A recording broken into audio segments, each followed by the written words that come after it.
والسلام علی رسول اللہ وبعد۔ پیارے بھائیو، السلام علیکم ورحمۃ اللہ وبرکاتہ۔ قال اللہ تعالی ولا تأکلوا اموالکم بینکم بالباطل، وقال تعالی یا ایہا الذین آمنوا لا تأكلوا أموالكم بينكم بالباطل إلا أن تكون تجارة عن تراض منكم۔ پیارے بھائیو، تجارت کے مسائل آپ کے سامنے کچھ نشستوں میں بیان ہوئے، آج بھی انشاءاللہ اس میں سے کچھ اہم باتیں بیان کی جائیں گی۔ اللہ سے دعا ہے کہ اللہ تعالیٰ مجھے اور آپ کو دین کی صحیح سمجھ عطا فرمائے، دین کی فقاہت عطا فرمائے، اور اللہ تعالی ہمیں حلال کھانے، حلال کام کرنے اور حلال چیزوں کو اپنانے کی توفیق عطا فرمائے، اور دعا ہے کہ رب العالمین اللہ تعالی ہر قسم کے حرام سے مجھے اور آپ کو بچا کے رکھے، آمین یا رب العالمین۔ پیارے بھائیو، یہ دو آیتیں آپ کے سامنے تلاوت کی ہیں، ایک سورۃ بقرہ کی ہے اور ایک سورۃ نساء کی ہے۔ اللہ تعالیٰ اس میں فرماتے ہیں پہلی آیت میں کہ لا تأکلوا اموالکم بینکم بالباطل، آپس میں ایک دوسرے کے مال باطل طریقے سے مت کھاؤ، ہیلے بہانے کر کے، کسی اور طریقے سے، باطل طریقے سے، ناجائز طریقے سے مال مت کھاؤ۔ دوسری جگہ فرمایا اے ایمان والو، مت کھاؤ آپس کے مال کو، لا تأکلوا اموالکم، اپنے مال کو آپس میں مت کھاؤ باطل طریقے سے، مگر یہ کہ تجارت ہو، الا ان تکون تجارتا عن تراض منکم، کہ آپس کی رضامندی سے تجارت ہو رہی ہے تو اس میں تو حصہ تقسیم ہوتا ہے اور وہ کھانا جائز ہے۔ باطل اس کا معنی کیا ہے؟ بطل یبطل، اس کا معنی ہے بیکار ہونا، فاسد ہونا، اور اہل علم نے اس کے کچھ معنی بیان کیے ہیں۔ امام زمخشری رحمۃ اللہ علیہ فرماتے ہیں مالن تبیحہ الشریعہ، جس کو شریعت اجازت نہ دے جس چیز کی، وہ باطل ہے۔ امام بیضاوی فرماتے ہیں، ان کی بھی یہی رائے ہے۔ اسی طرح علامہ ابو سعود فرماتے ہیں والمراد بالباطل ما یخالف الشرع، باطل سے مراد وہ طریقہ جو شریعت کے خلاف ہے۔ بہرحال بہت سارے علماء نے بہت ساری اس کی تعریفیں کی ہیں۔ علامہ سید طنطاوی، باطل سے مراد ہر ایسا تصرف جو شرعاً ناجائز ہے، جیسے سود، جوا، رشوت، غصب، چوری، خیانت، ظلم، دیگر تمام حرام تصرفات اس معنی میں شامل ہے۔ اس طریقے سے اپنے ایک دوسرے کے مال کو مت ہڑپ کرو، مت کھاؤ۔ اللہ تعالی ہمیں حرام سے بچا کے رکھے۔ بڑے بڑے طریقے ہیں، لوگ اپناتے ہیں۔ بھائیو، میں آپ کے سامنے حرام تجارت، حرام طریقے سے مال کمانا، حاصل کرنا، اس کی چند موٹی موٹی مثالیں رکھتا ہوں اور اس کی بنیادی اصول بیان کرتا ہوں، آپ اس پر قیاس کر کے باقی چیزوں کو سمجھ لیجئے۔ کتاب و سنت کے دلائل اور علماء فقہا کے اقوال و فتاویٰ کے پیش نظر رکھتے ہوئے حرام تجارت کے درج ذیل اصول مقرر کیے جا سکتے ہیں۔ نمبر 1، ہر نجس چیز کی تجارت، نجس ہے چیز، اس کی تجارت حرام ہے، جیسے خنزیر کا گوشت۔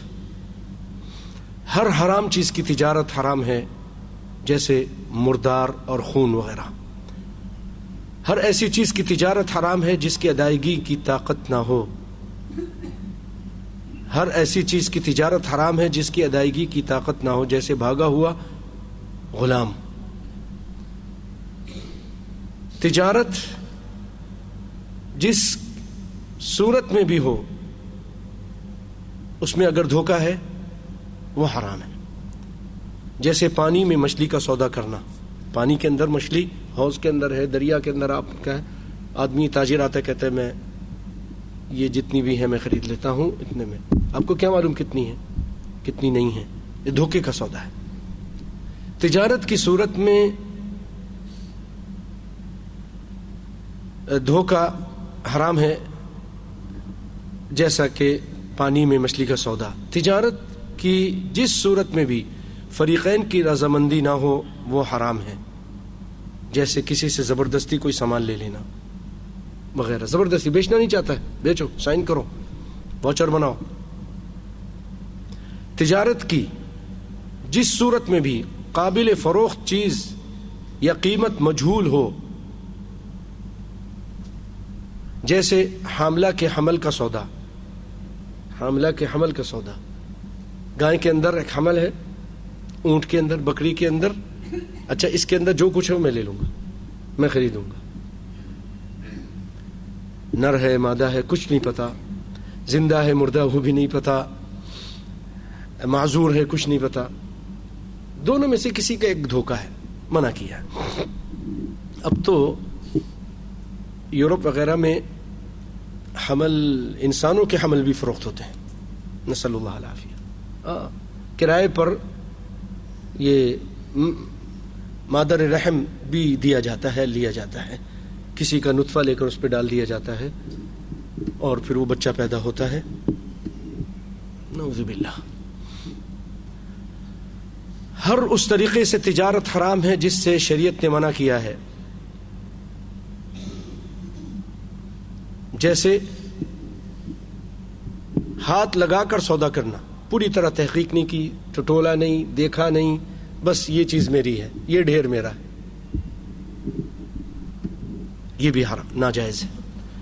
ہر حرام ذریعے سے تجارت حرام ہے، جیسے جسم فروشی، زناکاری، اس کے ذریعے مال کمانا حرام کام ہے. گانا بجانا اور اس کے ذریعے مال کمانا. ہر حرام، ہر وہ تجارت جو جوئے پر مشتمل ہو حرام ہے، جیسے لاٹری وغیرہ. ہر وہ تجارت جو جمعے کی اذان ہونے کے بعد کی جائے، خطبہ ہو رہا ہے، اذان ہو گئی ہے، کی جائے. جیسے اذان جمعہ کے بعد مساجد کے باہر ٹوپیاں، کتابیں، پرفیوم، مسواکیں وغیرہ فروخت کرنا، یہ اپنے کاروبار جاری رکھنا وغیرہ عام لوگ کرتے ہیں، ٹھیک ٹھاک نمازی لوگ ایسا کرتے ہیں. اذان ہو گئی اور بیچ رہا ہے. الا یہ کہ ایئرپورٹ ہے، وہاں تو مسافر کے لیے نماز جمعہ نہیں ہے، ریلوے اسٹیشن ہے، تو ان کے اوپر کوئی گناہ نہیں ہے، کیونکہ مسافر لوگ آتے ہیں، وہ کھائیں گے اور تو وہ خریدیں گے، ان کو بیچا جا سکتا ہے. جن اشیاء کی تجارت سے شرعاً روکا گیا ہو ان کی تجارت حرام ہے، جیسے کتا، بلی. کتا اور بلی کی تجارت سے اسلام نے منع کیا ہے، مگر یہ کہ وہ کتا جو شکاری کتا ہو، شکار کے لیے ہو، اس کی خرید و فروخت جائز ہے. اگر اس کو کسی نے مار دیا، دیکھیں عام کتے کو مار دیا تو کوئی اس کا جرمانہ یا اس کا تاوان نہیں ہے، لیکن اگر شکاری کتے کو کسی کا ہے مثلا، یا جاسوسی کا کتا ہے، یا گورنمنٹ کا کتا ہے، یا آپ کا اپنا رکھوالے کا، شکار کا، یا کھیت کے لیے، اس کو اگر کسی نے مار دیا تو اس پر اس کا تاوان ہے، مارنے والے کو قیمت ادا کرنی پڑے گی. ہر اس چیز کی تجارت حرام ہے جو گناہ کا ذریعہ ہو، جیسے گانے بجانے کے آلات، بزرگان دین کی مورتیاں. اب ہندو بیچتے تھے نا، اب ہم بھی بنا کے تصویریں، تصاویر جو شرک کا ذریعہ بنتی ہیں، یہ سب چیزیں، ان کا خرید و فروخت بھی حرام ہے. اور آپ دیکھ لیں مزاروں کے باہر یہی سب کچھ ہو رہا ہے. ہر اس چیز کی تجارت حرام ہے جو قبضہ میں نہیں ہے، آپ کے قبضے میں نہیں ہے اور آپ اس کو فروخت کر رہے ہیں. یہ بھی ہمارا جہاز آئے گا اور یہ آئے گا اور ابھی سے فروخت کر دیا. وہ مثال لکھتے ہیں، جیسے ایک جگہ ایک ہی جگہ پڑی چیز کو آگے سے آگے بیچتے جانا. ایک جگہ ہے آپ نے قبضے میں نہیں لی, آپ نے دوسرے آڑتی کو تاجر کو بیچ دیا, اس نے اس کو آگے بیچ دیا, اس نے اور آگے بیچ دیا, چیز وہیں پڑی ہے, کسی نے قبضہ بھی نہیں لیا. اسلام نے اس سے منع کیا. یہ بڑی بڑی باریک چیزیں ہیں لیکن لوگ اس پہ عمل نہیں کرتے ہیں. ہر اس چیز کی تجارت حرام ہے جو ملکیت میں نہ ہو. آپ کی ملکیت میں نہیں ہے اور آپ اس کو فروخت کر رہے ہیں, ناجائز ہے. آپ کی ملکیت ہو تب فروخت کریں. جیسے بیعانہ پر آگے گھر فروخت کر دینا وغیرہ. ابھی بے کے لیے آپ نے بیعانہ دے دیا مالک کو کہ یہ میں گھر خریدوں گا, ابھی پورا پیسہ بھی نہیں دیا اور آپ کی پوری ملکیت تو نہیں ہوئی اور آپ پھر آگے بیچ رہے ہیں. ہر نشہ کی چیز کی تجارت حرام ہے, جیسے بھنگ, چرس وغیرہ, ہیروئن اور کیا کیا جو چیزیں ہیں. اب تو پاؤڈر آ گئے ہیں, دھواں لیتے ہیں, سب چیزیں. ہر ایسی تجارت حرام ہے جس میں کسی بھی طرح کا سود داخل ہو. مثلا عام بیچارے لوگ معلوم نہیں ہیں, وہ عید کے دنوں پہ کسی اور تہوار میں بینک سے نئے نوٹ لے لیتے ہیں 10-10 کا, 100 کا, اور پھر اس کو 100 کا 110 میں بیچتے ہیں. ناجائز ہے. اللہ. کچھ علماء نے ان تمام اصولوں کو 3 اصولوں کے اندر جمع کرنے کی کوشش کی ہے, مختصر کیا ہے, وہ بھی سن لیجیے. نمبر 1, ہر حرام چیز کی تجارت حرام ہے, جیسے مردار, خنزیر, بت, تمام نجاستیں وغیرہ. نمبر 2, ہر سود پر مشتمل تجارت حرام ہے, جیسے 1 روپے کے عوض 2 روپے خریدنا وغیرہ. ایک ہی قسم کی کرنسی ہو, 2 ملک کی کرنسی ہیں آپس میں, اس کو آپ کم و بیش کے ساتھ فروخت کر سکتے ہیں, خرید سکتے ہیں, بیچ سکتے ہیں. ہر دھوکے پر مشتمل تجارت حرام ہے, جیسے ہوا میں پرندے, پانی میں مچھلی, تمام مجہول اشیاء کی تجارت وغیرہ. بھائیو, تجارت سے متعلق اور بھی کچھ اہم باتیں ہیں, لیکن میں مختصر کوشش کروں گا, تاکہ میں چاہتا ہوں اللہ نے چاہا اگر اس مرتبہ ٹائم ملا, ورنہ آئندہ جو جدید ہماری بینکاری ہے, کارڈ وغیرہ ہیں, اس سے متعلق میں آپ کے سامنے کچھ گفتگو کروں. آپ کو معلوم ہے شراب نشہ والی چیز ہے, اس کی خرید و فروخت حرام ہے. یہاں تک کہ اگر آپ کو پتہ چل جائے کہ فلاں آدمی میرے پھل سے, میرے انگور سے, میری کھجوروں سے شراب بنائے گا, تو آپ اس نیت سے اس کو انگور بھی نہیں بیچ سکتے. شراب بنانے والے کو انگور وغیرہ کی فروخت کرنا, جان بوجھ کر کسی ایسے شخص کو انگور وغیرہ فروخت کرنا جو اس کے شراب بناتا ہو, جائز نہیں ہے. اگرچہ وہ روایت ضعیف ہے جس میں اس تجارت کی واضح طور پر حرمت کا ذکر ہے, لیکن یہ کام گناہ کے کام میں تعاون ہے, اور اللہ تعالیٰ نے فرمایا وَلَا تَعَاوَنُوا عَلَى الْإِثْمِ وَالْعُدْوَانِ, تَعَاوَنُوا عَلَى الْبِرِّ وَالتَّقْوَى وَلَا تَعَاوَنُوا عَلَى الْإِثْمِ وَالْعُدْوَانِ. بطور دوا شراب کی خرید و فروخت. جی ہم تو دوا میں یوز کرتے ہیں, تو آپ بولو کہ چلو میں آپ کو اپنی یہ چیزیں بیچتا ہوں, یا میں تو یہ بیچ رہا ہوں اس کے اندر جی دوائی کے طور پر. تو سنیے, شراب کا بطور دوا استعمال یا بطور دوا اس کی خرید و فروخت بھی جائز نہیں, کیونکہ ایک روایت میں نبی کائنات صلی اللہ علیہ وسلم سے شراب کو بطور دوا استعمال کرنے سے متعلق جب دریافت کیا گیا تو آپ نے فرمایا انہا لیست بدوا ولکنہا دا, یہ دوا نہیں ہے,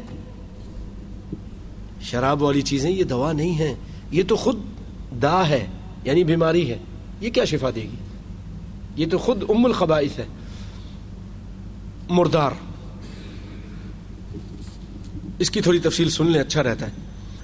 مردار کی خرید و فروخت کو اللہ تعالیٰ نے حرام کیا ہے، لیکن دو مردار ایسے ہیں جن کی خرید و فروخت جائز ہے، وہ ہیں مچھلی اور ٹڈی۔ امام شوکانی رحمۃ اللہ علیہ مردار کی کسی چیز سے نفع حاصل کرنا جائز نہیں، وہ فرماتے ہیں کہ مردار کی کسی چیز سے نفع حاصل کرنا جائز نہیں، الا یہ کہ جیسے کوئی دلیل خاص کر دے، جسے کوئی دلیل خاص کر دے، مثلا رنگا ہوا چمڑا مردار کا ہی ہے لیکن رنگا ہوا چمڑا ہے، اس کو دباغت دے دی ہے، اس کو چونا وغیرہ اور اس کے طریقے سے اس کو ٹھیک ٹھاک کر لیا ہے، تو اس کو خرید و فروخت کرنا جائز ہے، کیونکہ دلیل سے ثابت ہے کہ چمڑا کو جب بھی ایما اہاب دبغ فقد طہرا، کسی بھی چمڑے کو جب آپ دباغت دے دیتے ہیں ایک خاص دوائیوں کے ذریعے، چونا اور پتہ نہیں کیا کیا چیزیں ملا کر اس کو پکاتے ہیں، کیا کرتے ہیں تو وہ پاک ہو جاتا ہے۔ ایما اہاب، کوئی بھی کھال ہو، کوئی بھی چمڑا ہو، مردار کا ہو یا زندہ کا ہو، مردار کا ہو یا جس کو آپ نے زندے کو ذبح کیا ہو، لہٰذا اس سے فائدہ اٹھانا جائز ہے، اور جب اس سے فائدہ اٹھانا جائز ہے تو اس کی خرید و فروخت بھی جائز ہے۔ نیل الاوتار۔ یہاں یہ یاد رہے کہ جن روایت سے استدلال کرتے ہوئے مردار اور تمام حلال و حرام جانور کی ہڈیوں کی خرید و فروخت کو جائز قرار دیا جاتا ہے وہ ضعیف ہے، اس لیے ہڈی کی خرید و فروخت کا جواز اس سے ثابت نہیں ہوتا۔ کچھ اہل علم کا کہنا ہے کہ یہ ضروری نہیں جس چیز کی خرید و فروخت حرام ہے اس سے فائدہ اٹھانا بھی حرام ہے، مثلا اگر مردار کی خرید و فروخت حرام ہے تو اس سے یہ لازم نہیں آتا کہ کسی اور جانور کو کھلانے یا اس کی چربی کو آگ جلانے کے لیے استعمال نہیں کیا جا سکتا، بلکہ مردار سے اس قسم کا نفع اٹھانا جائز ہے۔ یہ امام خطابی، امام ابن قیم نے یہ موقف اپنایا ہے۔ ہڈی ہے مثلا، آج کل اس کو دیگر جانوروں کو کھلانے کے لیے یوز کرتے ہیں۔ چربی، مردار کی چربی پہلے زمانے میں نبی صلی اللہ علیہ وسلم کے زمانے میں بھی لوگوں نے کہا اللہ کے رسول ہم اس سے اپنے کشتیوں کو تلا لگاتے ہیں، اب تو اور بھی چیزیں آ گئی ہوں گی، اس کو اس کے نیچے جیسے روغن لگاتے تھے تو تاکہ پانی اس کو خراب نہ کرے کشتی کو، تو یہ اپنی اجازت دے دی، مردار کی چربی سے بھی کر سکتے تھے، تو اس طرف اجازت دی۔ اگر کوئی اور کام ہے تو اس کے لیے جیسے ابن قیم رحمۃ اللہ علیہ نے کہا کہ اس کی پھر خرید فروخت بھی جائز ہے۔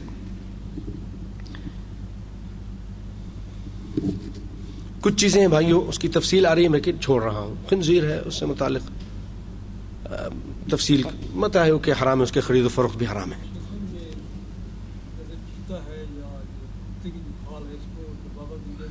نہیں، چیتا اور اس طرح کے جانور اگر ان کو دباغت دے دی جائے تب بھی، کیونکہ یہ حرام جانور ہے، ان کی کھال بھی حرام ہے، اس کو یوز نہیں کرنا چاہیے، اور لوگ اس کو جو زینت وغیرہ کے لیے کرتے ہیں وہ بھی اچھا نہیں، اس سے انسان کے اندر درندگی بھی آتی ہے، معذول میں یہاں تک کہا۔ بلی کے متعلق نبی کائنات صلی اللہ علیہ وسلم فرمایا نہا عن ثمن سنور، نبی صلی اللہ علیہ وسلم نے اس کی قیمت سے منع کیا ہے۔ خون کو بیچنا، حرمت علیکم المیتۃ والدم، اور نبی صلی اللہ علیہ وسلم کی ایک روایت ہے کہ آپ نے فرمایا ان رسول اللہ صلی اللہ علیہ وسلم حرم ثمن الدم، ایک صحابی کہتے ہیں کہ آپ صلی اللہ علیہ وسلم نے خون کی قیمت کو حرام قرار دیا۔ امام شوکانی رحمۃ اللہ علیہ فرماتے کہ اس روایت سے ثابت ہوتا ہے کہ خون کی خرید و فروخت حرام ہے، لیکن یاد رہے سخت ضرورت کے وقت خون کی خرید و فروخت درست ہے، بالعموم مجبوری اور تنگی میں ہی خون کی خرید و فروخت ہوتی ہے۔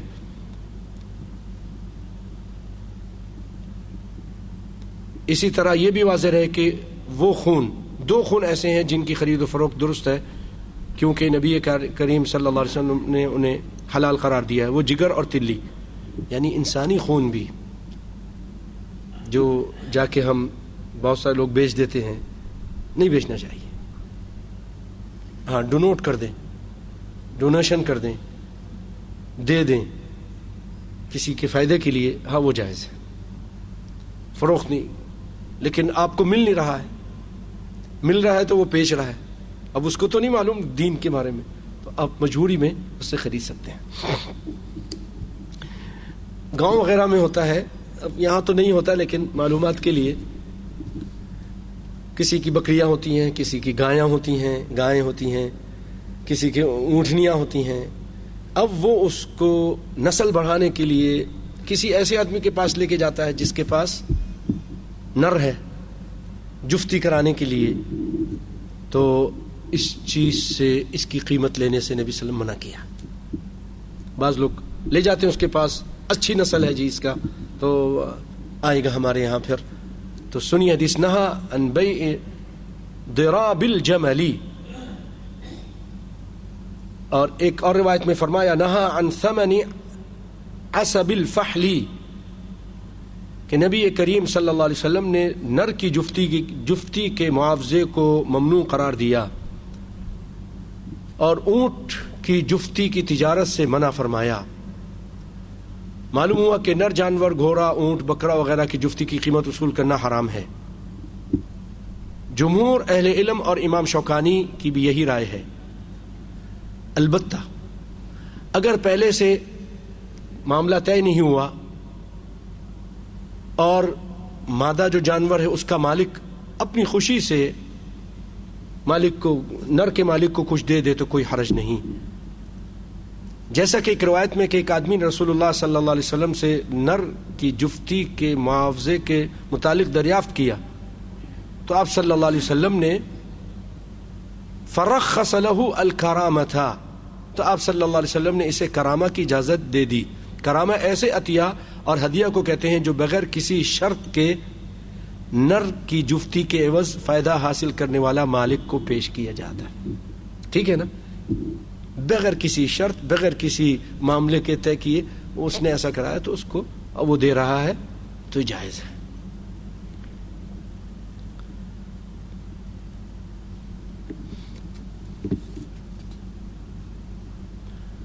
ضرورت سے زیادہ پانی، اس کی خرید و فروخت سے متعلق بہت اہم باتیں ہیں، بہت سارے لوگوں کو پتہ بھی ہوں گی اور بہت سارے لوگوں کو پتہ بھی نہیں ہوں گی۔ سیدنا جابر رضی اللہ تعالیٰ عنہ سے کہ مروی ہے، فرماتے کہ نہا رسول اللہ صلی اللہ علیہ وسلم عن بیع فضل الماء، نبی صلی اللہ علیہ وسلم نے ضرورت سے زیادہ پانی کو فروخت کرنے سے منع کیا ہے۔ آپ کے پاس اپنے استعمال اور اپنی ضرورت سے زیادہ پانی ہے تو آپ فری میں دے دیں، اس کو فروخت کرنے سے منع کیا۔ اب اس کی تفصیل سنیں تو بات سمجھ میں آئے گی۔ اسی طرح سیدنا ابو ہریرہ سے مروی ہے کہ نبی کائنات صلی اللہ علیہ وسلم فرماتے ہیں لا یمنع فضل الماء لیمنع به فضل الکلا، زائد پانی سے نہ روکا جائے تاکہ اس کے ذریعے زائد گھاس سے بھی روکا جائے۔ اور ایک روایت میں یہ لفظ ہیں لا یباع فضل الماء لیباع به الکلا، زائد پانی فروخت نہ کیا جائے تاکہ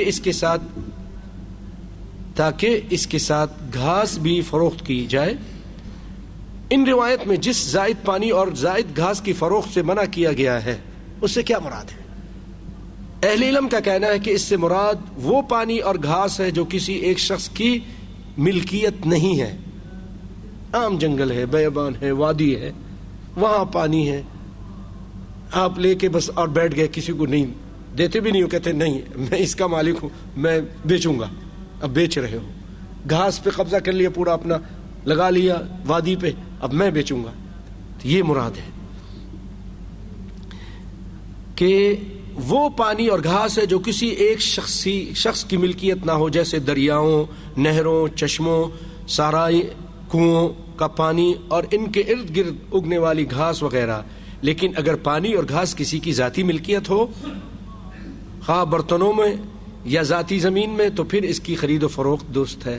اگر اوپر والے معاملے کو لے لیا جائے تو پھر آج جتنی بھی پانی کی کمپنیاں ہیں یہ تو سب ناجائز، اور العین اور فلانی ہیں، اور یہ جو پانی لا کے بیچتے ہیں اور آپ جاتے ہیں خریدنے کے لیے، نہیں، کیونکہ اس پہ محنت کرتے ہیں، اس کو صاف کرتے ہیں، اس کو لے کر آتے ہیں۔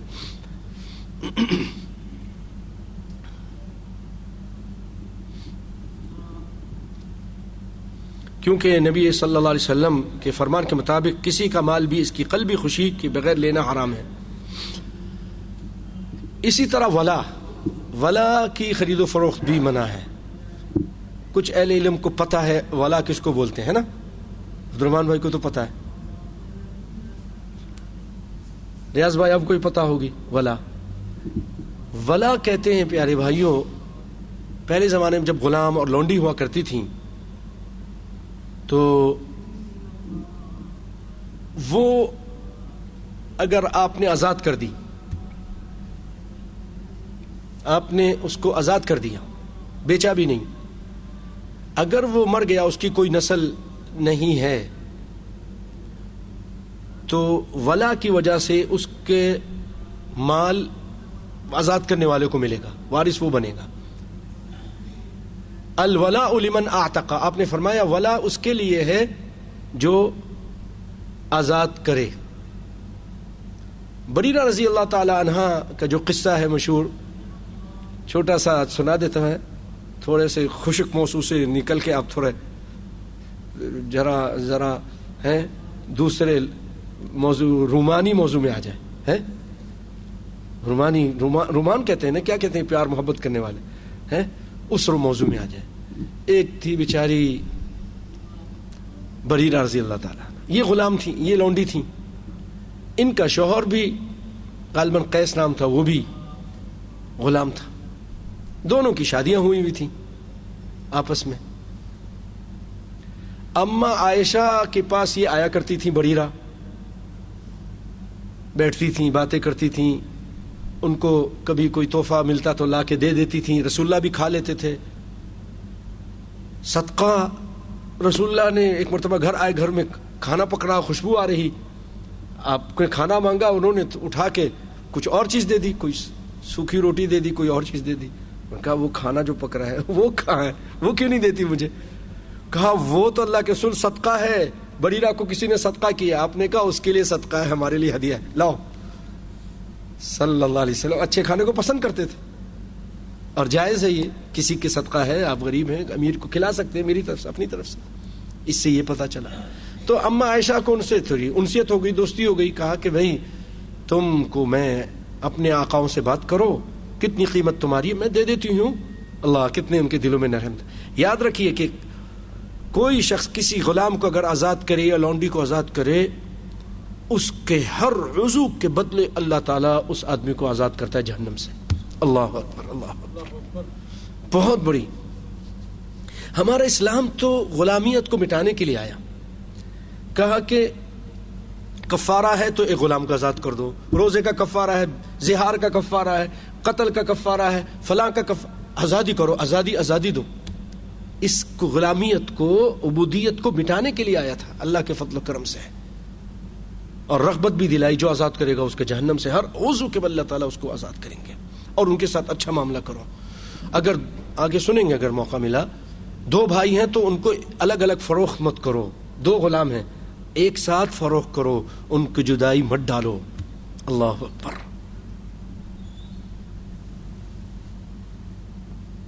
اور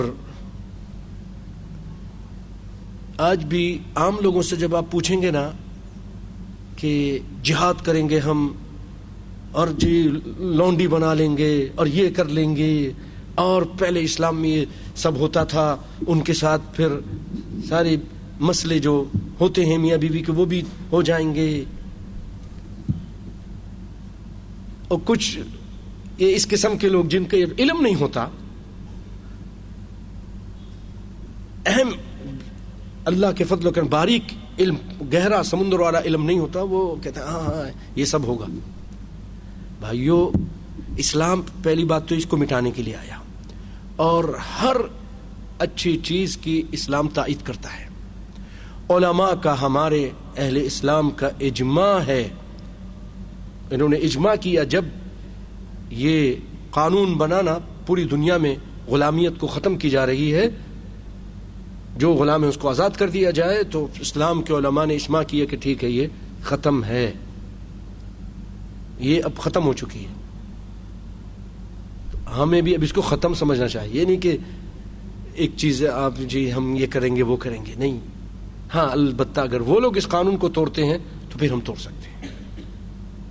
وہ لوگ اگر توڑتے ہیں تو پھر ہم ان کو توڑ سکتے ہیں. آج کیا کر رہے ہیں؟ یہ تو مسلمانوں کو مار کے مسلمان کی عورتوں کو غلام بنا رہے ہیں اور لونڈی بنا رہے ہیں، بلکہ اپنے ساتھ ہی جو ان کے ساتھ جہاد کرتے ہیں ان کو لونڈی بنا رہے ہیں. اخباروں میں آ رہا ہے.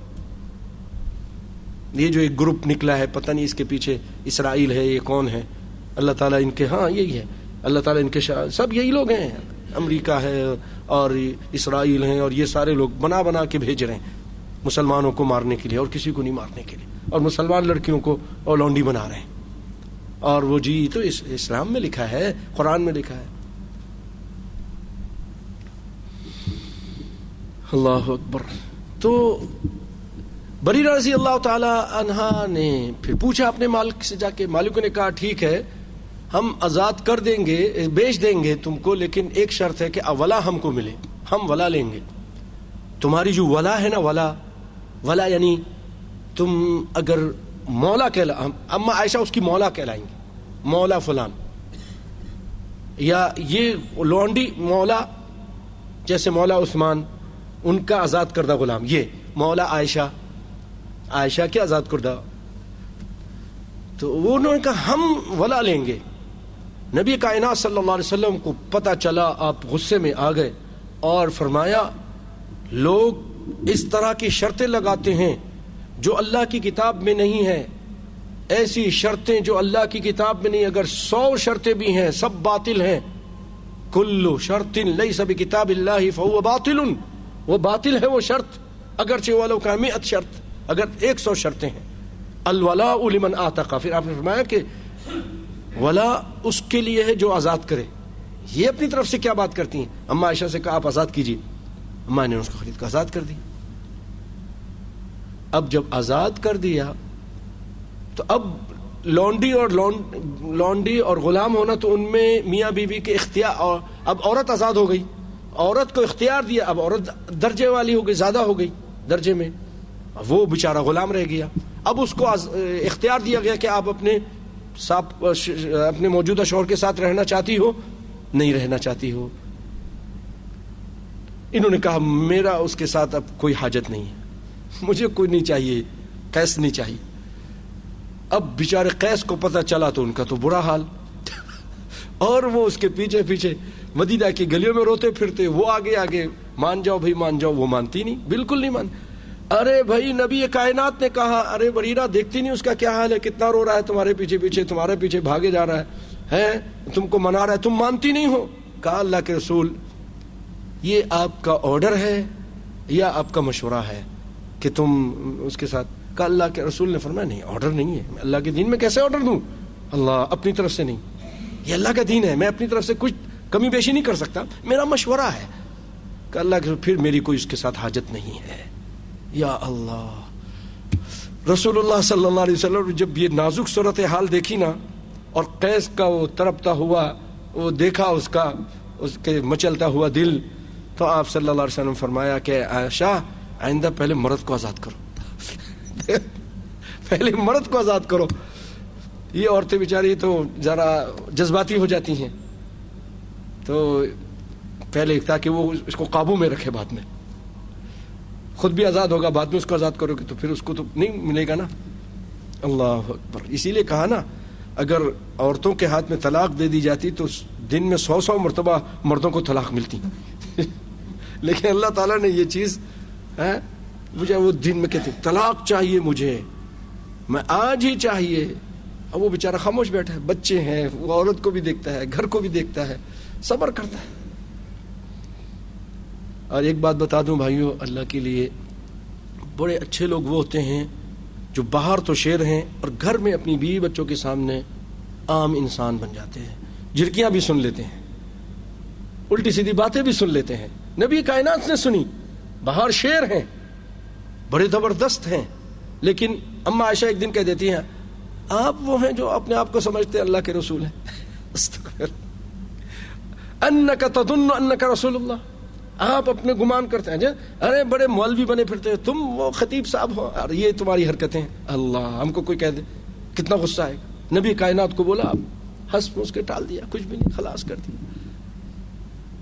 تو اصل شعر یہی ہے.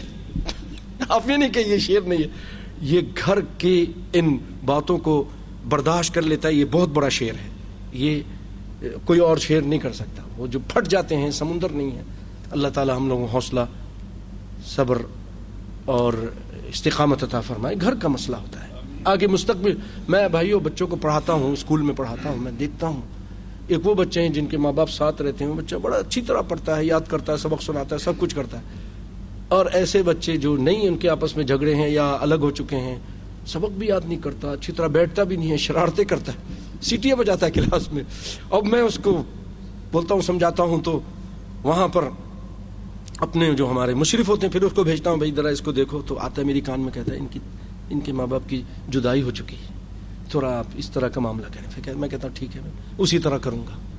تو بھائیوں بچے تباہ ہو جاتے ہیں, جذبات میں آنے کی ضرورت نہیں. اللہ اکبر اللہ.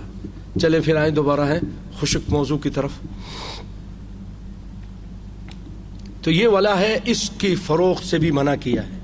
اس ولا کی فروخت سے نبی صلی اللہ علیہ وسلم, مثلا میں نے کسی غلام کو آزاد کیا, اب اس کی ولا میری ہے, یعنی وہ اللہ نہ کرے اس کے جیسے بچہ نہیں ہوا, اس کے نسل نہیں ہوئی, اس کی بیوی بھی, اور وہ مر گیا, اس کے مال دولت مجھے ہے.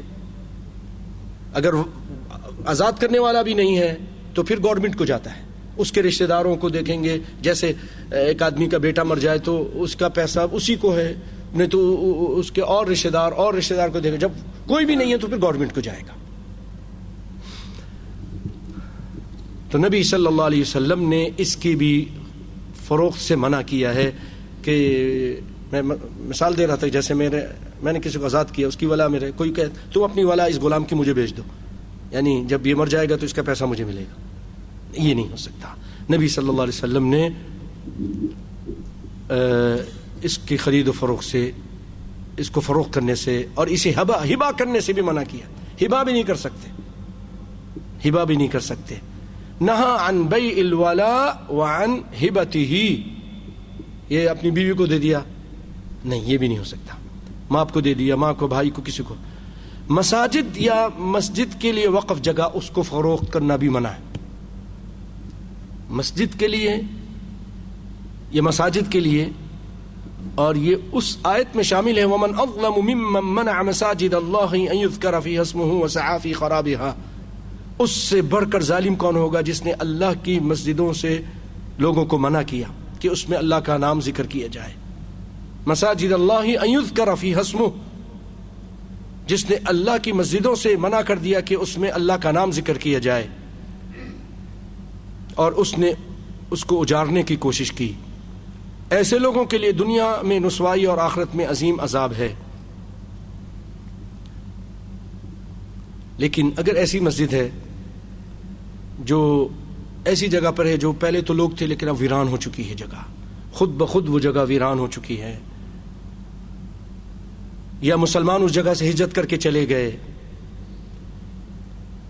تو اہل علم کا پھر قول ہے کہ ایسی مسجد کو فروخت کر کے اس کی قیمت سے دوسری جگہ, نیت یہ ہو کہ دوسری جگہ مسجد بنائی تعمیر کی جا سکتی ہے.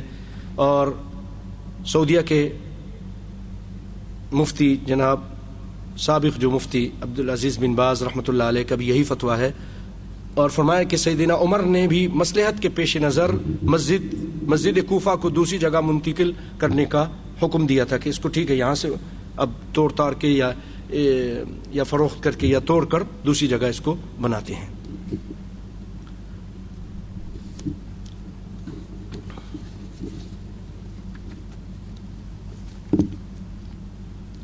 آلات لہو ولعب, فحش گانوں, فلموں کی کیسیٹیں, سی ڈیز وغیرہ, اس چیز کی, یہ بھی ان کو فروخت کرنا, خریدنا ناجائز, حرام ہے. میں تفصیل پہ نہیں جا رہا. قربانی اور عقیقہ کا گوشت قربانی کرنے کے بعد بیچنا شروع کر دیا, عقیقہ کرنے کے بعد اس کا گوشت بیچنا, یہ بھی ناجائز ہے. نہ تو قربانی کا گوشت فروخت کیا جا سکتا ہے, نہ ہی کھال, کیونکہ شریعت نے انہیں استعمال کرنے کا جو طریقہ بتایا ہے فروخت کرنا اس میں شامل نہیں. امام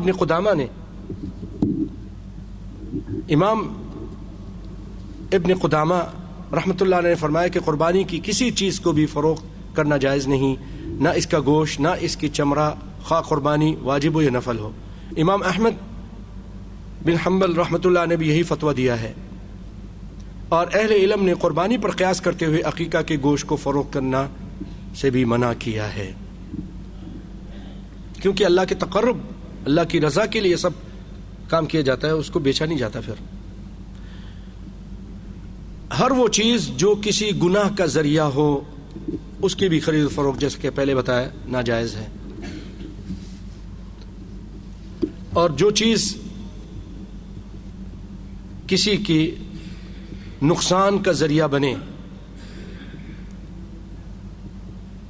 اور آپ کو پتہ چل جائے، مثلا آیا ہے آپ کی چھری دکان میں، چھری بیچتے ہیں آپ، اور اس نے باتوں باتوں میں بتا دیا میں جی اس سے یہ کروں گا، اس کو قتل کروں گا، اس کو یہ، تو اس کو بیچیں گے نہیں، آپ نہیں بیچ سکتے۔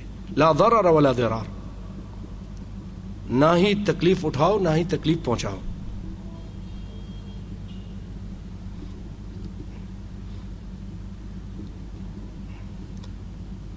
مثلا مارکیٹ میں دوائی رکھی ہے اور وہ ایکسپائر ہو چکا ہے اور آپ اس کو بیچ رہے ہیں، اس کے نمبر اور اس کی ڈیٹ کو بدل کر، ڈبیا کہیں اور سے لے آئے اور اندر ڈال دیا۔ جس چیز سے نقصان ہو پتہ ہے، اب وہ اپنا فائدہ کے لیے وہ بیچ رہا ہے، زہر ہو چکا ہے وہ بیچ رہا ہے۔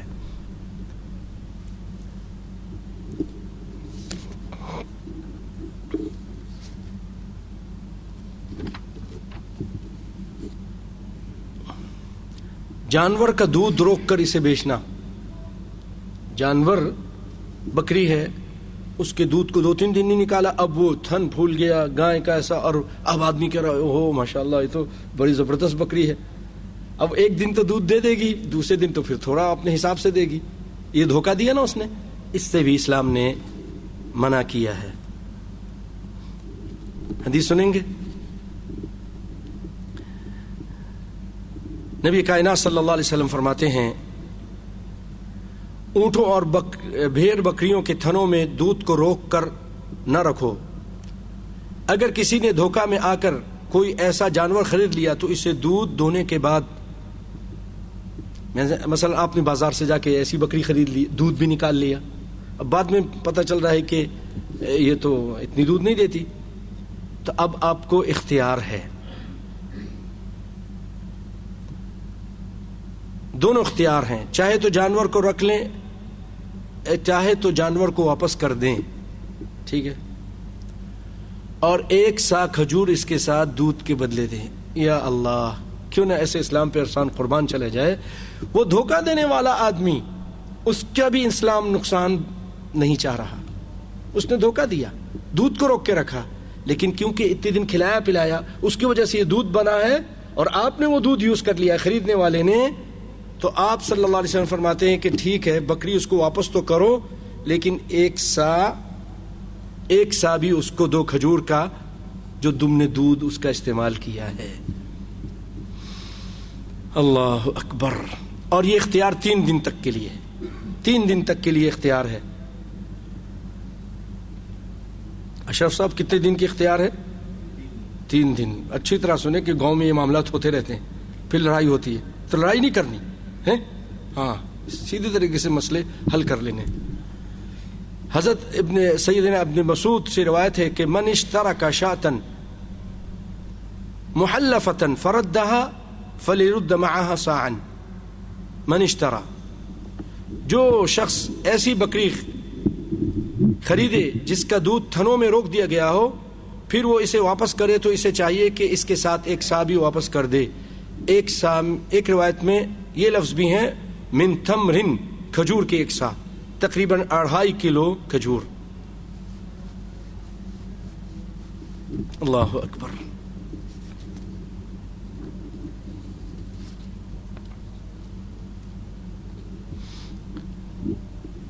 اسلام نے اسی لیے کچے پھلوں کا جو درخت میں لگے ہیں اس سے بھی آپ صلی اللہ علیہ وسلم نے پھلوں کے پکنے سے پہلے ان کی خرید و فروخت اس سے آپ نے منع کیا۔ کچے کھیت کا اناج کے بدلے اور کچی کھجور کا چھواروں کے بدلے خرید فروخت سے بھی منع کیا. یہ چھوارے لے لو الا یہ کہ کھانے پینے کے لیے.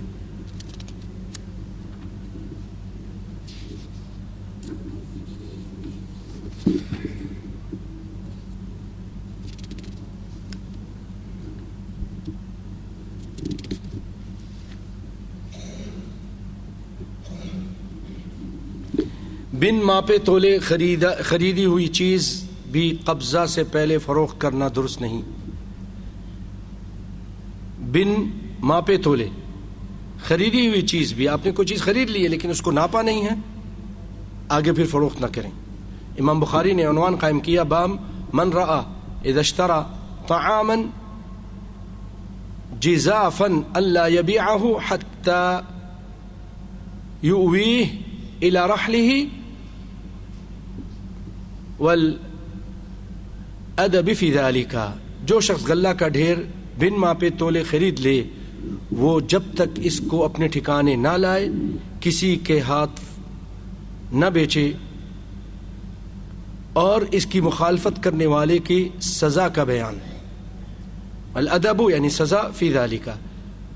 اس کے ماتحت انہوں نے حدیث نقل کی ہے کہ سیدنا ابن عمر رضی اللہ تعالیٰ عنہ بیان کرتے ہیں لقد رأيت الناس في عهد رسول الله صلى الله عليه وسلم يتباعون جزافا يعني الطعام يضربون أن يبيعوه في مكانهم حتى يؤووه إلى رحالهم.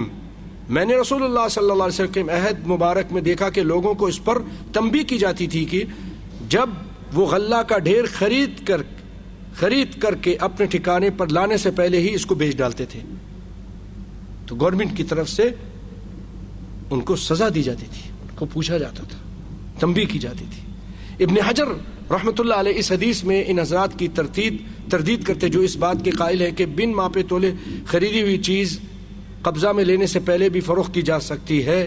اس حدیث میں یہ بھی ثبوت ہے کہ عام وقت حاکم وقت فاسد بیع کرنے والے کو تادیباً سزا دے سکتا ہے اور ان کی نگرانی کے لیے اپنا کوئی اہلکار بھی یعنی محاسب مقرر کر سکتا ہے.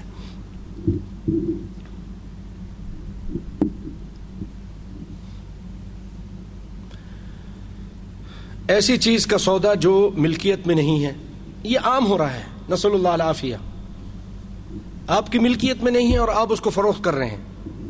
لا یبیع ما لیس عندک، آپ صلی اللہ علیہ وسلم فرمایا جو چیز آپ کے پاس نہیں ہے آپ اس کو فروخت نہ کریں. پہنچ جائے، آپ کا شو روم ہو، اس کے اندر وہ چیز آ جائے پھر فروخت کریں. نہیں جی ابھی جہاز میں ہے، آ رہا ہے، پیسے بھی لے لیے.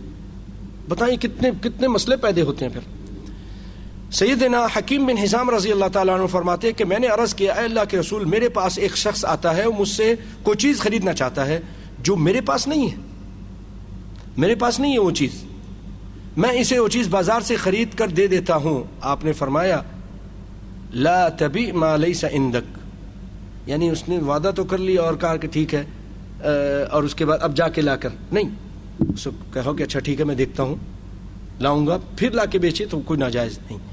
لیکن لا تبیع ما لیس عندک، جو چیز تمہارے پاس نہیں اسے فروخت نہ کرنا، فروخت نہ کرو.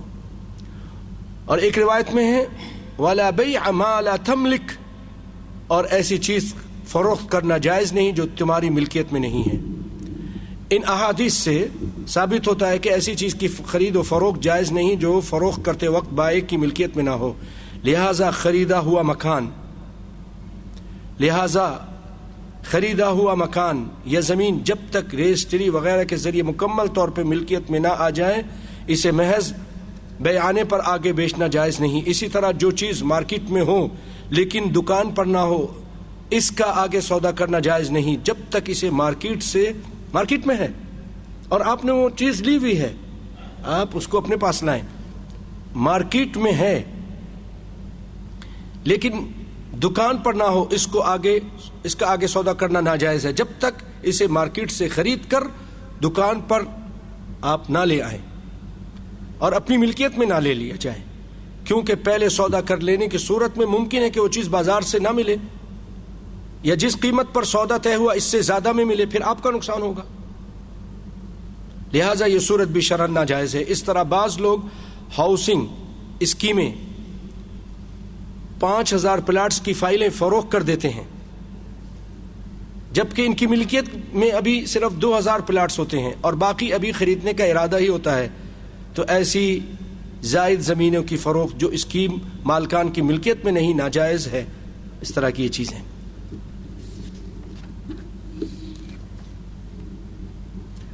اسی طرح ہمارے اسلام میں ایک اور فائدہ رکھا ہے گاؤں والوں کا۔ گاؤں میں کھیتیاں ہوتی ہیں، وہاں دودھ بھی ہوتا ہے، مکھن، یہ وہ لے کر بیچارہ گاؤں شہر آ رہا ہوتا ہے، کچھ تاجر راستے میں پہنچ جاتے ہیں، ارے مجھے بیچ دو، اتنی دور کہاں جاؤ گے، تم کو اتنا تکلیف ہوگی، لاؤ میں خرید لیتا ہوں، اور اس سے خرید لیتا ہے۔ مثلا وہ مارکیٹ میں وہاں پر 10 روپے ہے، یہ اس سے خرید لیتا ہے 8 روپے میں، 6 روپے میں۔ گاؤں والے کا نقصان ہوا نا، ہاری کا اور کسان کا نقصان ہوا۔ اسلام نے اس سے منع کیا ہے۔ کسی شہری کا، کسی دیہاتی کا سامان، شہری کسی دیہاتی کا سامان یعنی اس سے دیہاتی سے نہ خریدے۔ حضرت ابن عمر سے روایت ہے کہ نہا نبی صلی اللہ علیہ وسلم ان یبیع حاضن لبادن، نبی صلی اللہ علیہ وسلم نے شہری کو دیہاتی کا سامان فروخت کرنے سے منع کیا ہے۔ سیدنا جابر رضی اللہ تعالیٰ عنہ سے مروی ہے کہ رسول اللہ نے فرمایا لا یبیع حاضن لبادن، شہری دیہاتی کا سامان فروخت نہ کرے، لوگوں کو اپنے حال پہ رہنے دو، اللہ انہیں ایک دوسرے سے رزق عطا فرمائیں گے۔ سیدنا انس سے روایت کی نہینا ان یبیع حاضن لبادن ان کان اخاہ لابیہ و امہ، ہمیں منع کیا گیا کہ کوئی شہری دیہاتی کا سامان فروخت کرے، خواہ وہ اس کا سگا بھائی ہی ہو۔ امام نووی فرماتے کہ ہمارے اصحاب کے نزدیک اس سے مراد ایک اجنبی شخص، ایک اجنبی آدمی دیہاتی سے یا دوسرے شہر سے ایسا ساز و سامان جس کی سبھی کو ضرورت ہے، اس روز کی قیمت کے مطابق فروخت کرنے کے لیے لے آتا ہے، مگر اسے شہری کہتا ہے کہ اس سامان کو میرے پاس چھوڑ دو تاکہ میں اسے زیادہ قیمت پر بیچ دوں۔ اللہ اکبر۔ میں نے جو عنوان بانا تھا وہ عنوان سے متعلق حدیث دوسری آ رہی ہے کہ راستے میں جا کر قافلوں سے خریدنا، شہری جا کر گاؤں سے، لیکن یہ جو اس کی حدیث بعد میں آ رہی ہے، لیکن یہ حدیث اس کا عنوان یہ ہے کہ شہری دیہاتی کا سامان نہ فروخت کرے۔ کیا مطلب؟ شہر سے اس کا اگر سگا بھائی کیوں نہ ہو، کیا وہ کہتا ہے کہ ٹھیک ہے بھائی آیا، اس کو دے کر، اور اب وہ اس سے تھوڑا سا پیسے لے کے چلا گیا، اب یہ کیا کر رہا ہے؟ اس کو بیچ رہا ہے، زیادہ قیمت میں بیچ رہا ہے۔ تو امام نووی فرماتے کہ ہمارے اصحاب کے نزدیک اس سے مراد ایک اجنبی آدمی دیہاتی یا دوسرے شہر سے ایسا ساز و سامان جس کی سبھی کو ضرورت ہے، اس روز کی قیمت کے مطابق فروخت کرنے کے لیے لے کر آتا ہے، مگر اسے لے کر آتا ہے بیچنے کے لیے، لیکن اسے شہری کہتا ہے، شہر کا رہنے والا، اس سامان کو میرے پاس چھوڑ دو تاکہ میں اسے زیادہ قیمت پر بیچ دوں۔ درج بالا احادیث سے استدلال کرتے ہوئے جمہور اہل علم کا کہنا ہے کہ شہری کا کسی دیہاتی کے سامان کو فروخت کرنا حرام ہے، اور یہی قابل ترجیح رائے ہے۔ کچھ بات سمجھ میں آئی؟ نئی بات سن رہے ہوں گے، یہی قابل ترجیح۔ یہاں یہ بھی یاد رہے کہ جس طرح شہری کے لیے کسی دیہاتی کا سامان بیچنا جائز نہیں، اسی طرح اس کے لیے خریدنا بھی جائز نہیں، کیونکہ یہ لفظ بے دونوں معنوں میں ہے۔ بے کا لفظ اگر آپ خرید کے معنی میں لیتے ہیں تو بیچنے کا معنی میں بھی ہے بے، اس کے لیے کہتے ہیں خرید و فروخت۔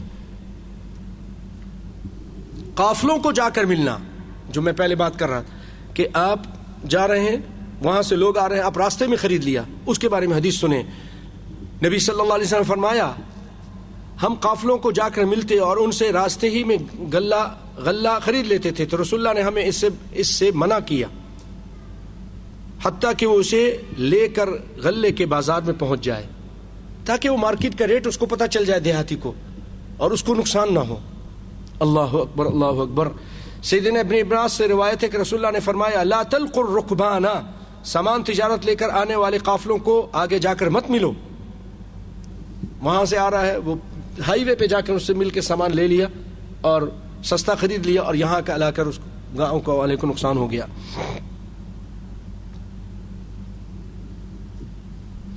ایک روایت میں ایسے ہے کہ باہر سے شہر میں غلہ لانے والوں کو آگے جا کر نہ ملو، جس کسی سے راستے ہی میں ملاقات کر کے اس کا سامان خرید لیا گیا تو منڈی میں پہنچنے کے بعد مال کے مالک کو اختیار ہے، چاہے وہ سودا باقی رکھے چاہے منسوخ کر دے۔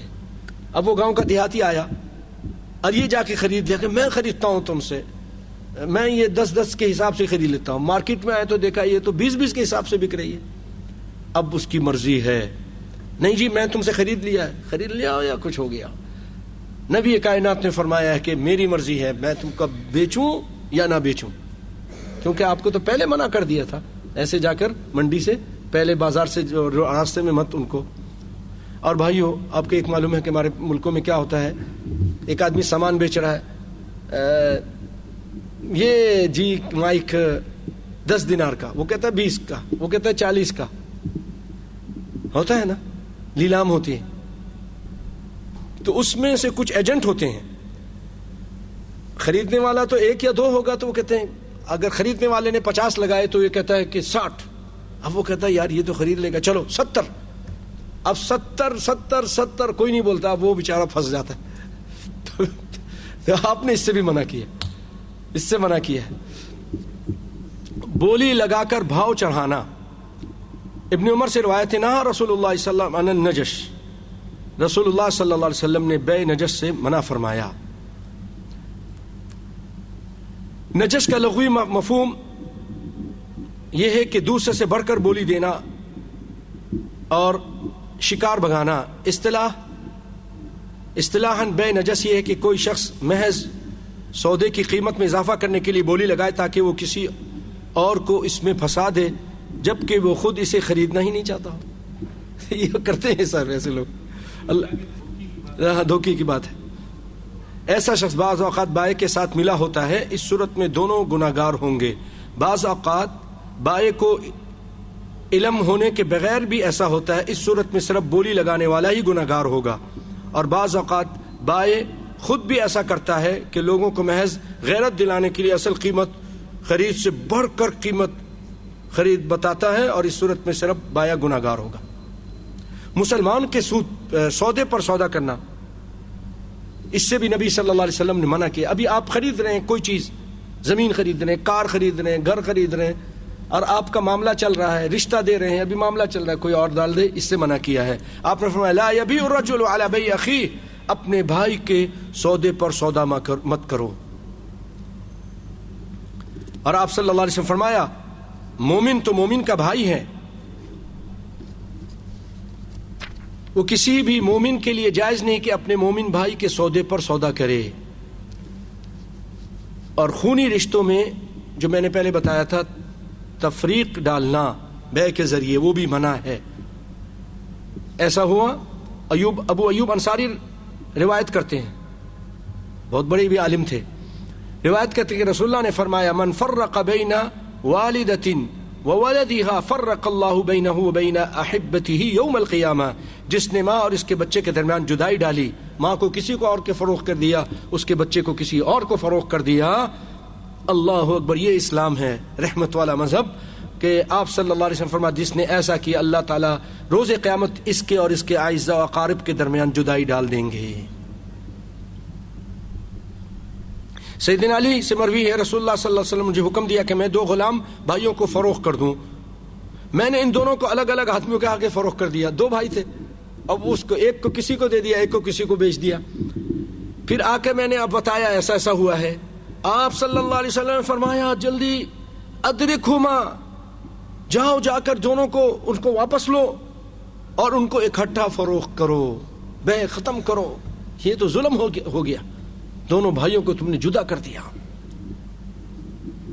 سیدنا علی فرماتے ہیں کہ انہوں نے ایک لونڈی اور اس کے بچے کے درمیان جدائی ڈال دی تو نبی صلی اللہ علیہ وسلم نے انہیں اس سے روک دیا اور سودے کو رد کر دیا، بیع فسخ کر دیا، ختم کر دیا۔ اللہ اکبر۔ ان احادیث سے معلوم ہوتا ہے کہ ماں اور اولاد کے درمیان، بہن بھائیوں کے درمیان، لونڈی اور ان کی اولاد کے درمیان جدائی ڈالنا حرام ہے، خواہ تجارت کے ذریعے خواہ کسی اور طریقے سے۔ بھائیو وہ لوگ بھی سوچیں، شاید اللہ کرے ہماری آواز پہنچ جائے جو باپ کو اغوا کر کے لے جاتے ہیں، بیٹی کو اغوا کر کے لے جاتے ہیں، ماں اور اس کے بچے کے درمیان جدائی ڈال دیتے ہیں، قتل کر دیتے ہیں، پکڑ کے بعد میں پیسہ مانگتے ہیں. پھر یہ تو جائز طریقے سے جو غلام تھا ان میں جدائی ڈالنے سے آپ صلی اللہ علیہ وسلم نے منع کیا. جائے کہ انسان کو جو اس کی آپ آزاد ہے اس کو اغوا کر لیا، اس کو پھر بیچ بھی رہے ہو، اس کو قتل بھی کر رہے ہو، اس کو ہاتھ پاؤں توڑ کر بھیک منگوا رہے ہو، ماں باپ کو پتہ ہی نہیں ہے کیا گزرتی ہے ان ماں باپ کے ساتھ. اللہ تعالیٰ ایسے لوگوں کو بھی قیامت کے دن کتنا سخت عذاب دے گا. نسأل اللہ العافیہ.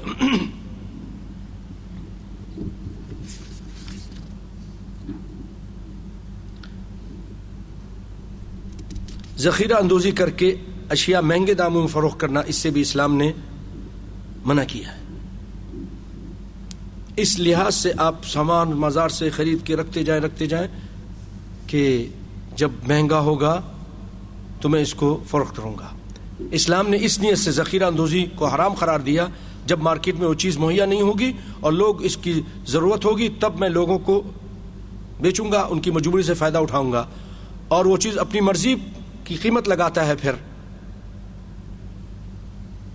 تو یہ منع ہے. تاہم ذاتی ضرورت کے لیے گھر میں کسی چیز کو ذخیرہ کر لینے میں کوئی حرج نہیں.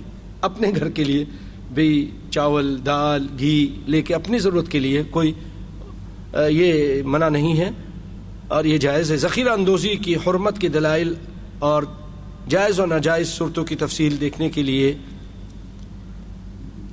سابقہ ایک باب انہوں نے باندھا تھا، اس میں تفصیل کے ساتھ انہوں نے بیان کیا کہ بعض کارخانے والے کیا کرتے ہیں، بلکہ بعض تاجر کیا کرتے ہیں.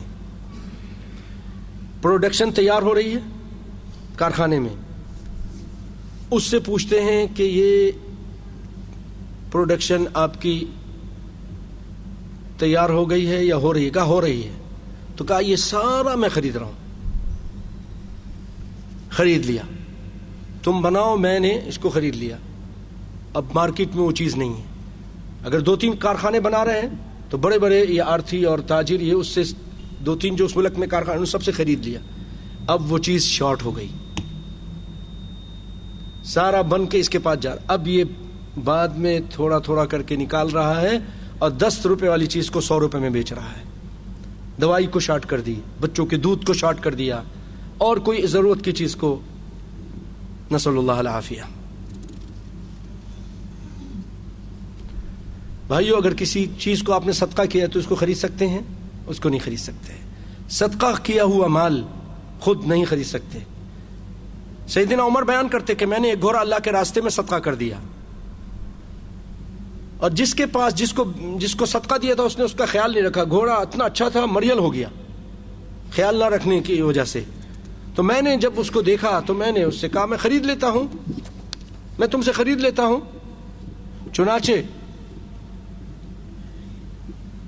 رسول اللہ سے دریافت کیا کہ اللہ کے رسول، میں یہ گھوڑا، اللہ کیسے لوگ تھے خرید و فروخت میں بھی رسول اللہ سے مشورہ کرتے تھے، پوچھتے تھے کہ کیا یہ جائز ہے ناجائز ہے. عمر، تو آپ نے فرمایا لا تشتر ان اعطاکہ بدرہم واحد فإن العائد فی صدقته کالکلب یعود فی قیئہ. آپ نے فرمایا ایک درہم میں بھی اگر وہ تم کو دینا تو نہ خریدو. یہ تو ایسا ہی ہے صدقہ کو واپس لینے والا یا اپنے ہبہ اس طرح کی چیزوں کو جیسے کتا قے کر کے چاٹتا ہے. نسأل اللہ العافیہ. بھائیو، زندہ جانور کے عوض گوشت کا سودا کرنا، زندہ جانور کے عوض گوشت کا. نہا رسول اللہ علیہ وسلم بیع اللحم بالحیوانی. نبی صلی اللہ علیہ وسلم گوشت کی بیع کو زندہ جانور کے بدلے ممنوع قرار دیا ہے. کچھ سمجھ رہے؟ نواب صدیق حسن رحمۃ اللہ علیہ فرماتے ہیں کہ میرے نزدیک مذکورہ حدیث کا بہترین معنی یہ ہے کہ کوئی شخص قصائی سے کہے کہ اس بکری سے کتنا گوشت نکلے گا، جواب میں قصائی کہے کہ 20 رطل. پوچھنے والا کہے تو میں 20 رطل گوشت کے عوض یہ بکری رکھ لوں، اگر اس سے زیادہ نکل آیا تو وہ تمہارا ہوگا، اور اگر کم نکلا تو بھی تم پر ہی ہوگا، یعنی میرے ذمہ کچھ نہیں ہوگا. یہ جوئے کی ایک قسم ہے. امام مالک اور امام احمد نے بھی زندہ جانور کے بدلے گوشت کے سودے کو ناجائز قرار دیا ہے. حیوان کے بدلے حیوان کا سودا کرنا کیسا ہے؟ حیوان کے بدلے حیوان کا سودا، یہ سب نئی نئی چیزیں سن رہے ہوں گے آپ لوگ، ہے نہیں؟ لیکن کیا یہ دین اسلام ہے؟ اور ہمارا کام، بعض لوگوں پہ بڑا اعتراض کرتے ہیں، ارے بھائی ان تو بس توحید ہی بیان کرتے ہیں، شرک کا ردی کرتے رہتے ہیں، اور بس آمین رفع دین کا ذکر کرتے رہتے ہیں. ان سے پوچھو اللہ کے فضل و کرم سے آپ کے مولوی صاحب نے کبھی یہ چیز بیان بھی نہیں کی ہوگی. الزام لگاتے ہیں. ایک کوئی خاتون آئی کبھی، وہ کوئی عورتوں کے مسائل کا، ان کے پاس تو یہی مسئلے ہوتے ہیں. ارے یار، بدنام کرنے کے تو ان کو بہانا چاہیے. کبھی سال میں 2 سال میں کوئی کسی کا مسئلہ آیا تو اس کو بیان کر دیا. اب وہ ہر جگہ جی ان کے پاس یہ ہے اس مسئلے اور اس کے مسئلے چلتے رہتے ہیں. اور شیخ عبدالعزیز بن باز کو اتنا بدنام کیا، یہ حیض و نفاس کے علماء ہیں، نعوذ باللہ، یہ جہاد کی باتیں نہیں جانتے ہیں، فلانی کی نہیں بات کرتے. اللہ کے فضل و کرم سے قرآن اسلام ہر چیز کے بیان کرتا ہے، اور حق علماء کی یہی کوشش ہوتی ہے کہ اللہ کے فضل و کرم سے دین اسلام کی جو بھی ضرورت کی باتیں اس کو بیان کریں. حیوان کے بدلے حیوان کا سودا. سیدنا سمرہ بن جندب روایت کرتے ہیں ان نبی صلی اللہ علیہ وسلم نہا عن بیع الحیوان بالحیوانی، نبی صلی اللہ علیہ وسلم نے حیوان کے بدلے حیوان کا فروخت منع کیا ہے. لیکن کیا اس میں یعنی اگر ایک قسم کی اچھی سی بکری ہے، ایک بالکل ایک ہے، اور وہ کہہ رہا ہے کہ آپ یہ لے لو، مجھے دوسری بکری دے دو، اس میں کیا نقص ہے، کیا علت ہے، کیوں یہ منع ہے؟ تو امام شافعی رحمۃ اللہ علیہ اس کی تشریح کرتے ہوئے فرماتے ہیں کہ یہاں اصل میں مراد ادھار ہے. امام شافعی فرماتے ہیں کہ یہاں ادھار سے مراد دونوں طرف سے ادھار ہے، یعنی یہ بیع الکالی بالکالی ہے. امام خطابی رحمۃ اللہ علیہ نے اسی امام شافعی کی بات کو پسند فرمایا ہے، اور حاشیہ سندھی میں بھی یہی مذکور ہے. یہ بیع کالی بالکالی یعنی ادھار کی صورت میں ہونے کی وجہ سے یہ منع ہے. ادھار کی صورت میں جانور کو اس طرح ایک جانور کے بدلے دوسرے جانور تو ابھی دے دو اور بعد میں اپنا جانور تم کو لا کے دوں گا، ادھار میں چل رہا ہے نا، یہ منع ہے. ہاں اگر ایک درمیانہ جانور ہے، آپ اس کو بیچ رہے ہیں، وہ اس کو جانور کے بدلے جانور ادھار نہیں ہے تو وہ جائز ہے. اور بھائیو، مسجد کے اندر خرید و فروخت کرنا، اس کا کیا بیان کروں، یہ تو آپ کو پتہ ہی ہے نا، نہیں کرنا چاہیے. ہاں ادھار خرید فروخت جائز ہے، لیکن ایک جانور اور اس جانور کے بدلے ادھار میں خرید فروخت کرنا ناجائز ہے. جانور کو آپ خرید لیں، کہتے ہیں یہ میں خرید رہا ہوں، بیپاری سے بولتے ہیں یہ بکری کتنے کی ہے، یہ جی 50 دینار کی ہے، ٹھیک ہے مجھے دے دو، لکھ کے دیتا ہوں، میں 2 مہینے بعد تم کو دے دوں گا، جائز ہے. لیکن آپ کہتے ہیں نہیں میں ہندوستان سے ایک بکری لا کے بہار سے لا کے دوں گا، اور وہ یہ ناجائز ہے. بھائیو اسی طرح یہ تھوڑی سی چند باتیں ہیں. بعض لوگ تجارت کرتے ہیں، شیو کی دکان کھولتے ہیں، شیو معلوم ہے، بال کاٹنے، داڑھی کاٹنے کا کام کرتے ہیں، نبی کی سنت پہ دن رات ہاتھ پھیرنے کا کام کرتے ہیں. یہ ایک دکان کھولنا جائز نہیں ہے. ہاں جائز بال کاٹ رہا ہے، سر کے بال کاٹ رہا ہے وہ ٹھیک ہے، مونچھیں کاٹ رہا ہے وہ ٹھیک ہے. داڑھی کے کاٹنے کا کمائی کر کے اپنے بچوں کو حرام مت کھلاؤ. فوٹوگرافی کی کرنا اب تو یہ عام چیز ہو گئی، بچنا چاہیے. ضرورت کے تحت فوٹوگرافی، پاسپورٹ کے لیے اور شناختی کارڈ کے لیے، ان چیزوں کے لیے. اس کی دکان، اگر اس کی دکان ان لوگ کھولیں جو بہت زیادہ ہی بے دین ہیں، یا یہ کہ کافر، ہندو، چوڑے کوئی اور ہیں، چلو مسلمان کو بچنا چاہیے، مسلمان کو بچنا. اور اگر بہت مجبوری میں ہے تو صرف ضرورت کے تحت جو پاسپورٹ کے لیے، اس کے لیے. بولا ہماری دکان میں تو یہی ہوگا، آپ نے کھول دیا مسئلہ، تم کو کس چیز کے لیے جائے، اب آپ کی دکان پھر تو چلے گی نہیں. اب وہ آ گیا بیوی کے ساتھ فوٹو کھنچا رہا ہے، بیٹی کے ساتھ کھنچا رہا ہے، سہیلیوں کے ساتھ آ گیا ہے، یہ تو ضرورت نہیں ہے، اس سے بچنا چاہیے. فوٹوگرافی کی دکان. نبی صلی اللہ علیہ وسلم فرمایا ان اشد الناس عذابا یوم القیامت المصورون، قیامت کے دن سب سے زیادہ عذاب وہ مصوروں کو ہوگا. اور آپ صلی اللہ علیہ وسلم فرمایا من صور صورة فإن اللہ معذبہ حتی ينفخ فیہا الروح وليس بنافخ فیہا ابدا. جس نے بھی کوئی تصویر بنائی تو اللہ تعالیٰ اسے اس وقت تک عذاب دیتا رہے گا جب تک وہ شخص اپنی تصویر میں جان نہ ڈال دے، اور وہ جان نہیں ڈال سکتا. کسی نے تصویر بنائی ہے، اللہ کہے گا اس میں جان ڈال. تو نے تصویر بنائی تھی، اب جان ڈالو. جان نہیں ڈال سکے گا، عذاب کا اللہ تعالیٰ اس کے اندر جان ڈال کے کہے گا اس کو عذاب کرو. وہ تصویر کو اس کے اوپر مسلط کر دے گا. تو بھائیو، صرف ضرورت کے تحت آج ہمارے پاس یہ جو آ گیا نا ٹیلی فون، بڑے بڑے زبردست ٹیلی فون آ گئے ہیں.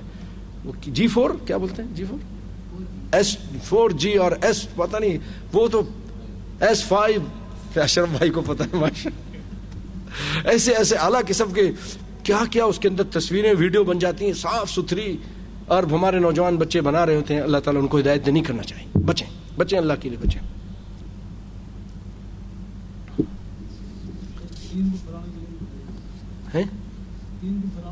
کوئی ضرورت ہے، جیسے آپ ایک جگہ گئے، آپ نے ایک وہ کھولا ہوا ہے اتحاد ٹرسٹ ہے، اب وہ آپ جا کے وہ ٹرسٹ کے ذریعے جو ہے نا پاکستان میں کہیں لوگوں کو گوشت تقسیم کر رہے ہیں، اناج تقسیم کر رہے ہیں. اب اس کی ایک دو تصویریں بنا لیں تاکہ ادھر دکھایا بھی جائے کہ بھئی یہ ہم کر رہے ہیں اور آپ کا پیسہ ضائع بھی نہیں جا رہا، اور کنجوسوں کو بھی رغبت بھی لے کے یار یہ تو واقعی کر رہے ہیں. تو اس صورت میں کھیل تماشا نہ بنایا جائے اللہ کے لیے. ضرورت جیسے کہا جاسوسی کے لیے، فوج کے لیے، گورنمنٹ کے اور معاملات کے لیے، مجرم کو پکڑنے کے لیے.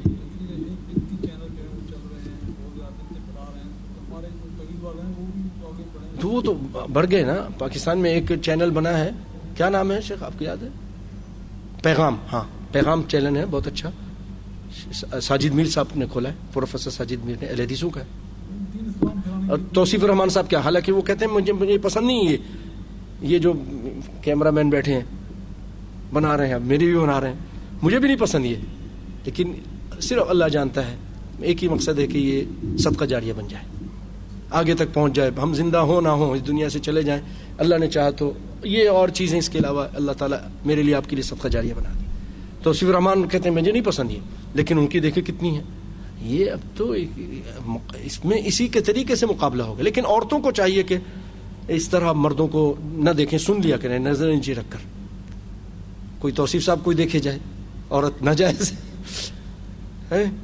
اور اسی طرح کوئی عورت تقریر کر رہی ہے، اب وہ معلمہ ہے، بہت ساری ہوتی ہیں. اب مرد اس کو دیکھے، جیسے مرد کو اس کو دیکھنا جائز نہیں، عورتوں کو مرد علماء کو دیکھنا جائز نہیں.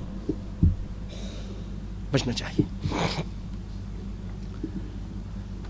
بھائیو، فالگیری، کہانت اور دیگر علم غیب، پامسٹ وغیرہ بن کر یہ لوگوں سے پیسہ کماتے ہیں، یہ بھی ناجائز حرام ہے. اور بھیک مانگنا، انسان کے جو ضرورت نہیں ہے اس پر بھیک مانگنا، اس کی ذرا تفصیل ہے. یہ میں ٹائم زیادہ ہو رہا ہے اس لیے میں اس کو آئندہ بیان کر دوں گا انشاءاللہ العزیز. بس اتنا یاد رکھیے کہ بھیک مانگنے والا شخص جب وہ ضرورت مند نہیں ہے تو قیامت کے دن اس کے چہرے پر گوشت کا ٹکڑا نہیں ہوگا. اور بعض لوگ اپنی عادت بنا لیتے ہیں، اس جمعیہ کے پاس جاؤ، اس امیر کے آدمی کے پاس جاؤ، اس کے پاس درخواست لکھ کر جاؤ، پیسہ جمع کرنا. جو ایک دروازہ کھلتا ہے اللہ تعالیٰ پتہ نہیں کئی دروازے کھول دیتے ہیں اس پر فخر کے. اللہ سے مانگنے کی کوشش کیجیے، اللہ سے لو لگائیے. انشاءاللہ العزیز اس پہ تفصیل سے بعد میں بات کروں گا. اسی طرح جو یہ بدکاری کا پیسہ ہے یہ بھی ناجائز حرام ہے. اور اسی طرح رشوت خوری کرنا، دوسرے کے معاملوں کو پیچھے کر کے کسی کے اپنے والے کے یا جس سے پیسہ لیا ہے اس کو معاملے کو آگے کر دینا، فیصلہ کرانا، جج کو رشوت دے دینا اور کسی بڑے افسر کو، یہ بھی حرام ہے اس طرح کا پیسہ کمانا. نبی صلی اللہ علیہ وسلم فرمایا لعن اللہ علی الراشی والمرتشی، رشوت دینے والے اور رشوت لینے والے پر اللہ کی لعنت ہو. ایک روایت میں آپ صلی اللہ علیہ وسلم فرمایا لعن رسول اللہ صلی اللہ علیہ وسلم الراشی والمرتشی. اللہ اکبر. اللہ تعالیٰ مجھے ہر مجھے اور آپ کو سب کو اور سارے مسلمان بھائیوں کو جو بھی سنے اللہ ان سب کو قرآن و سنت پر عمل کرنے کی توفیق عطا فرما، اور رب العالمین حلال روٹی عطا فرما، حلال روزی عطا فرما، حلال رزق عطا فرما، اور حرام سے بچا اور اچھے کام کرنے کی توفیق دے۔ اے رب العالمین ہمیں ہر گناہ کے کام سے بچا، ہر بے حیائی کے کام سے بچا، ہماری اولاد کو بچا، انٹرنیٹ کے شر سے بچا، ہماری نسلوں کو بچا، مسلمانوں کی نسلوں کو بچا۔ اے اللہ رب العالمین فکری انحراف سے بھی بچا، یہ جو آج کل کوئی شرک کی طرف ہے، کوئی بدعت کی طرف ہے۔ دیکھیں سب سے پہلی بات تو اس میں یہی ہے، اللہ آپ کو جزائے خیر دے، کہ ہاں اکثر یہی ہو رہا ہے، وہ گاؤں والا باہر آنا نہیں چاہتا، سستی کرتا ہے اور وہیں پر فروخت کر دیتا ہے۔ اگر کوئی ثقہ آدمی ہو اور وہ کہے کہ بھائی جو وہاں کا ریٹ ہے میں اس پہ ہی خرید رہا ہوں، اور اس کو بھی پتہ ہے کہ مارکیٹ میں جو بازار وہاں پر یہ ریٹ ہے، تو اس کا نقصان نہیں ہو رہا ہے اور وہ مجبور ہے، جا نہیں سکتا ہے، تو اس کے لیے فروخت کرنا جائز ہے۔ لیکن اس میں بھی اعلیٰ اور بہتر افضل یہ ہے کہ اگر وہ جا سکتا ہے تو خود جائے۔ کیا پتہ ابھی مارکیٹ میں نبی صلی اللہ علیہ وسلم کی ہر بات میں حکمت ہے۔ دیکھیے ایک چیز آپ تو زیادہ جانتے ہیں، آپ جب رات کو سوتے ہیں تو آپ کا ریٹ جو ہے نا کتنا ہوتا ہے، کبھی پاکستانی کی ہوتا ہے مثلا 13 دینار یا 3 دینار 7 روپے، صبح اٹھتے ہیں تو وہ 4 دینار ہو چکا ہوتا ہے کہ نہیں ہوتا ہے؟ وہ شخص وہاں سے بیچ دے کہ جی یہ میں تم کو بیچ رہا ہوں 10 روپے میں، اور مارکیٹ آتے آتے وہ 20 روپے کا اس ٹائم ہو گیا، کوئی مسئلہ ہو گیا، کوئی بات ہو گئی، تو اس کا تو نقصان ہو گیا نا۔ تو بہتر افضل اور صحیح طریقہ یہ ہے کہ اس کو خود مارکیٹ میں آئے، نہیں آتے تو وہ اپنا نقصان کر رہے ہیں، نبی کی نافرمانی کر رہے ہیں۔ عاشر بھائی دوسرا کہ وہ خود جا کر وہاں خرید رہا ہے، راستے سے نہیں، ان کے اندر جا کر وہاں سے خرید رہا ہے۔ وہاں بھی منڈی لگی ہوتی ہے نا، وہاں بھی منڈی ہوتی ہے، وہاں بھی وہ دودھ والے، وہ دوسرا مسئلہ ہے، وہ جائز ہے، وہاں سے وہ خود خرید کے لا رہا ہے۔ لیکن ایک شخص جو راستے میں بیچنے آ رہا ہے، آپ اس کو کیوں بیچ میں سے بولتے تم واپس جاؤ میں خرید رہا ہوں، سمجھ؟ ہاں وہ الگ بات ہے، وہ تو آپ جا کے وہاں سے ان کا فائدہ پہنچا رہے ہیں، ان کو آپ وہیں پر ان کے گھر میں خرید رہے ہیں، لیکن اس میں بھی یہ خیال رکھیں کہ اس کو کم قیمت نہ دیں، جو اس کی جائز قیمت بنتی ہو دیں۔ اللہ تعالی ہم سب پہ رحم فرمائے، ہمیں ہر قسم کے بھائی سارا جو آج بات میں سارا یہ لو آج کل یہ فنکاری کے ذریعے ایک دوسرے کے پیسہ لے کر خوش ہو جاتے ہیں، لیکن یہ یاد رکھیے حرام کے ایک پائی سے بھی بڑا عذاب ہے، بڑا نقصان ہے، اس سے بچیے، اس سے آپ کے عمل میں خرابی پیدا ہو، دل کے اطمینان اور دل کے خشوع خضوع ختم ہو جاتا ہے، نمازوں میں وہ لذت اور وہ مزہ نہیں رہتا۔ بڑے بڑے طریقے سے لوگ آج کل جھوٹ بول بول کر پیسہ کما رہے ہیں، اور اچھے لوگ بھی ہیں کہ ماشاءاللہ مجھ سے مسئلہ پوچھتے کہ میں ایسا کروں ایسا نہیں کروں۔ ماشاءاللہ ایک سونار بھائی ہیں، اللہ تعالیٰ ان کو برکت دے، دن رات پوچھتے رہتے ہیں، جو مجھے آتا ہے تو بتاتا ہوں، نہیں آتا تو پوچھ کر بتاتا ہوں، تحقیق کر کے بتاتا ہوں، ایسے لوگ بھی ہیں۔ اللہ تعالیٰ مجھے اور آپ کو سب کو حلال روٹی روزی عطا فرمائے اور حرام سے بچا کے رکھے، کیونکہ بھائیو حلال کھائیں گے تو دعائیں قبول ہوں گی، عبادت میں لذت آئے گی، گھر میں بھی سکون رہے گا، بیوی بچے بھی آپ کے تابع فرمانبردار رہیں گے، اور قرآن و حدیث پہ آپ کے لیے چلنا آسان ہوگا۔ اللہ تعالیٰ جنت ہمارا ٹھکانہ بنائے۔ وآخر دعوانا الحمدللہ رب العالمین۔